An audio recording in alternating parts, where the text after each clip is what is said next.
کہ حسین کا خاتمہ ہو چکا ہے، اب یہاں پر ہمارے ساتھ مقابلہ کرنے والا کوئی باقی نہیں رہا، سب ایک کے بعد دیگرے ختم ہو چکے۔ لیکن میرے عزیزو، آج بھی میں تمہیں بتاؤں، اللہ کا فضل ہے۔ دوستو، آپ لوگوں نے ویڈیو دیکھا، ان ظالم و یزید نے میرے حسین پاک کو کتنا ستایا، ان کے گھر والوں کو ستایا، ان کے خیموں کو آگ لگا دیا۔ اور اس میں سے ہم کو ایک سبق لینا چاہیے کہ حسین پاک جنگ کے دوران بھی نماز نہیں چھوڑے۔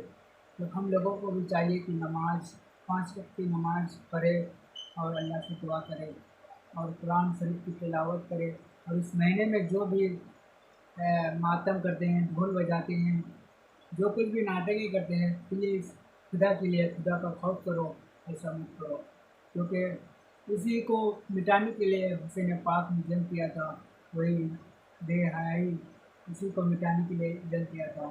تو خدا کے لیے ایسا ناچ گانا محرم کے دن اور ڈھول باجا تماشا ایسا مت کرو خدا کے لیے۔ تو پھر ملتے ہیں دوسرے ویڈیو کو لے کر۔ اگر ویڈیو پسند آئے تو لائک، شیئر، کمنٹ، سبسکرائب ضرور کریں۔ خدا حافظ۔